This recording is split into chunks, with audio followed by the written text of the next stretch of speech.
Hey everyone! Alright, so this next video is going to be just kind of a mishmash of things that I did while I was in Foz do Iguaçu and Puerto Iguaçu. So to give you a sense of where I was, it's on the border of Paraguay, Brazil, and Argentina. And so on the Paraguay side, the city is called Ciudad del Este, which is like City of the East. And then in the Brazil side, it's called Foz do Iguaçu. And on the Argentinian side, it's called Puerto Iguaçu. And so, yeah, I'm kind of on the border of these three places. But this video will be kind of a combination of a bunch of things that I did over the week or so that I was there. All right, so after visiting Iguazu Falls on Saturday, the next day I wanted to take a tour of Itaipu Dam. And so Itaipu Dam is one of the largest dams in the world in terms of hydroelectric power generation. And so as a civil engineer, of course I wanted to visit it. So Itaipu Dam is on the Paraná River in between Paraguay and Brazil, and so it's actually a partnership between the two countries where they constructed the dam and now receive or share the power that's received from the production. And so I was obviously like really excited to visit the dam, and so when I got to the hostel, I was able to book the tour ticket through the hostel, because in order to do the inside tour of the dam, you need to book it in advance. And so I booked it for that Sunday and at 9 a.m. So I woke up, got ready, was ready to go, and had a little bit of trouble getting there because the Uber driver canceled not once but twice. And the hostel had said, oh, it takes 30 minutes to get there, it's super simple, you can Uber there. So I was planning to leave the hostel about an hour early, and ended up, because the Uber had canceled on me like multiple times, and then as I'm sitting there, I'm like reading the instructions on the ticket, and it said that you need to get there at least 30 minutes before the tour starts. So at this point I'm a little bit stressed because I know I'm gonna be late. So anyway, the Uber ends up coming and I get there like literally like at 9, but they decide to still put me on the 9 a.m. tour. The other thing that the hostel like didn't mention was that on this tour I needed to wear like full pants, and since it's like hot in Brazil, like I was like, oh, I'm gonna wear shorts. So I get there and I don't have any pants. It's obviously too late at this point to run back to the hostel and get pants and come back. So they were actually able to find pants for me. So I had to wear these like really like small pair of pants that I couldn't even zipper. So that was kind of funny, but they were able to fit me on the tour. I was also the only English speaking person on the tour. And so they gave me kind of my own special tour guide. Although the tour guide didn't really speak English, he, I guess, had kind of memorized like a script or something, and because he had a hard time answering most of my questions. So I guess the tour itself was pretty cool to see. I should have done my research before, because after I got home and started to read a little bit more about the dam, I really I thought it was a little bit more interesting than what I had learned on the tour. So I guess as I'm showing clips of what the dam tour looked like, I'll try and kind of throw up some of the fun facts that I learned about afterward. And anyway, yeah, so here's the tour.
after the tour, I met up with my hostel buddy, Livy. And so Livy was really kind of my first like real friend on the tour. We had both arrived at the hostel at the same time and just kind of immediately connected. And it's really nice to be reminded that like how easy it is to make new friends and connect, especially when you travel. Because I think in your day-to-day life, it's having friends sometimes is like, you make plans, then you want to cancel, but I think when you're traveling, it seems to be a little bit different. And Olivia and I ended up getting really close in the couple of days that we spent together there. So Livy she's an oncology nurse, and she lives in London. And so she was on a 6-month trip to just around South America. And she was just like a really, really fun person to get to know and spend time with. Anyway, so I went back to the hostel after the dam tour, and we were really hungry. So we had spotted this little Chinese restaurant across the street, and it ended up being probably my favorite restaurant. It wasn't even really a restaurant, you'll see, but yeah, it ended up being probably one of my favorite places to eat, and I ate there almost every day the following week that I was there. But yeah, so we stopped and got lunch. Yeah, it smells amazing. Okay, so me and Libby are taking a break for lunch, and we found this little cute Chinese restaurant that is also a mechanic shop. And we ordered there's only 2 things on the menu. It's either rice or noodles. And chicken or beef. So we got the rice, a mix of chicken and beef, and it smells amazing. Is it good? All right, so then after lunch, we went and explored around Foz do Iguaçu. I think we went to the grocery store and maybe the zoo or something, but I don't know, nothing too exciting. And then that evening for the sunset, we went to I think it's called Marco de las Tres Fronteras or something, but basically the mark of the 3 borders. And so, as I had mentioned, where Foz do Iguaçu is, it's on the border of Paraguay, Brazil, and Argentina. And so it's separated by the Paraná River and the Iguazu River. And so it's kind of like you basically go to where the corners meet and you can see all 3 countries at one time, which is pretty cool. But we ended up getting to this place thinking like it was just going to be a monument, whatever, like nice place to watch the sunset. But we get there and it was pretty like touristy to the point where I was surprised. Like it was like if Disneyland or Disney had to design an attraction around these borders, like this is what it would have been. So we actually had to pay to get in, which was kind of a bummer. But we were like, whatever, we're here already. So then we got in and it was like pretty much just a bunch of touristy stuff and things that you can buy and like kind of places set up for pictures. So we ended up staying to watch the sunset, and I don't know, it was, I guess, a little bit disappointing, but it was still, I guess, cool to go and see.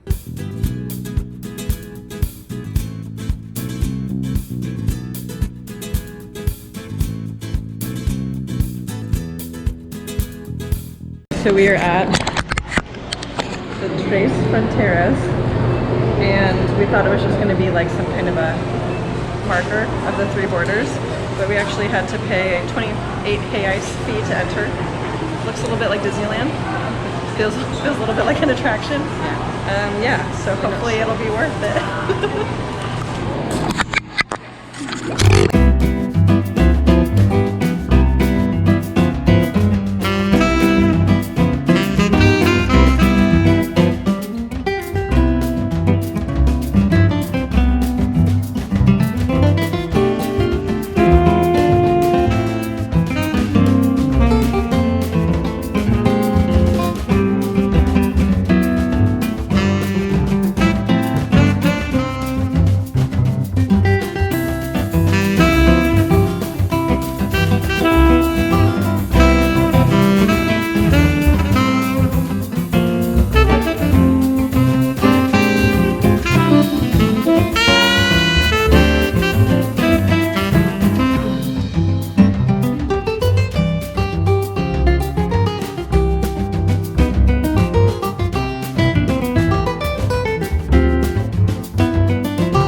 right now we are in Brazil, and across from us is Argentina and Paraguay.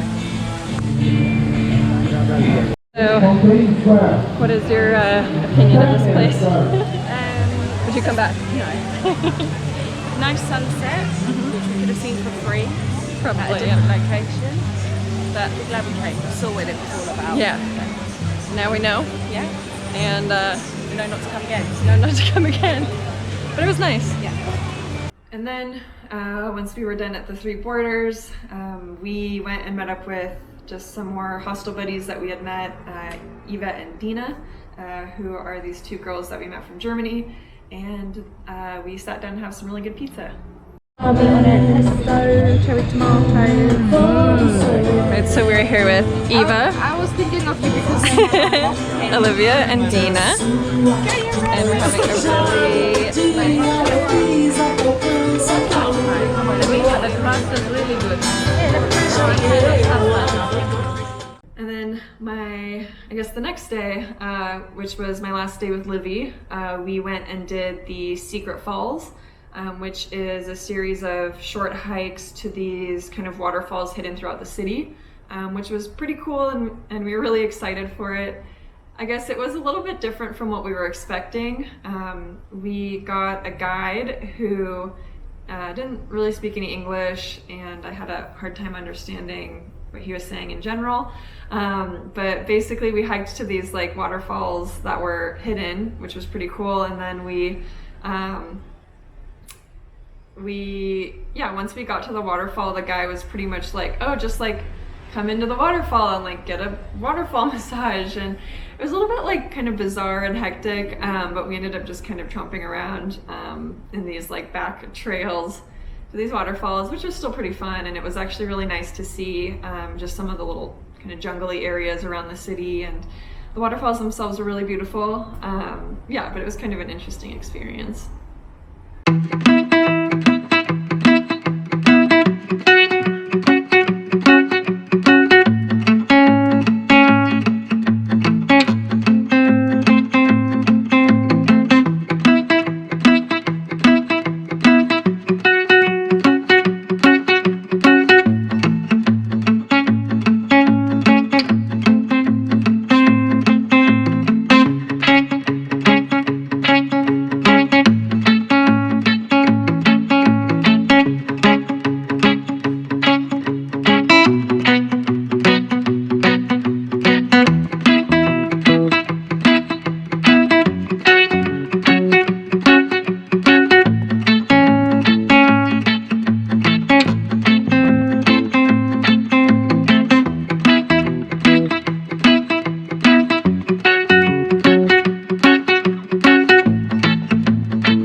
Right, so then a few days later, I went to the Argentina side of Iguazu Falls and spent a week in the little town of Puerto Iguazu. And so the Iguazu River is the border between Brazil and Argentina. So when you look at the waterfalls, about 20% of the park is on the Brazil side and 80% is on the Argentina side. So whereas on the Brazil side you can see everything in about a couple of hours, the Argentina side takes a lot longer. And so I spent a week on the other side just kind of exploring the little city that's there and checking out the waterfalls. And I was honestly really excited to find out that the hostel was a little bit less social. So the hostel that I stayed at, there was definitely a lot more Argentinians there, and it wasn't really like as much of a social environment. So I was really looking forward to a couple of days just kind of relaxing and chilling and even going out to the waterfalls and exploring on my own. But then once I got to the waterfalls, I had run into someone that I met at the previous hostel, this guy Tony, who is riding around South America on his motorcycle. So he happened to be in the same line going into the waterfalls, and I guess it ended up being nice to spend the day exploring with someone else.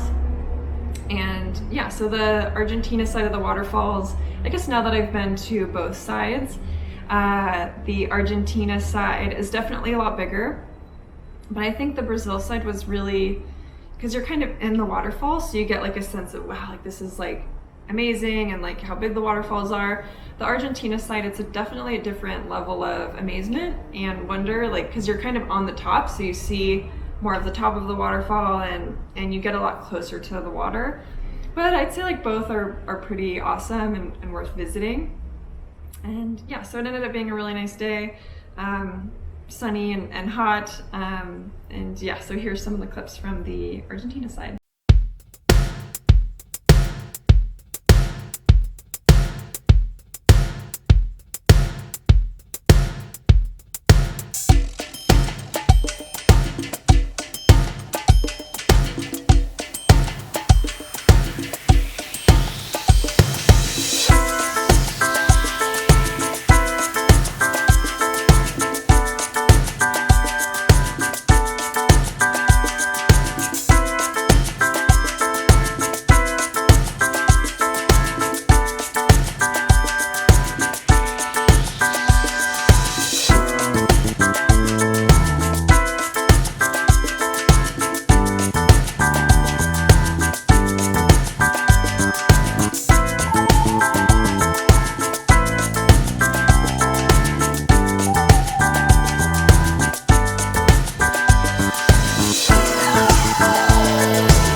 So those were some of the things that I did in Foz do Iguaçu and Puerto Iguaçu to check out the waterfalls and some of the other attractions there. So hopefully you enjoyed it.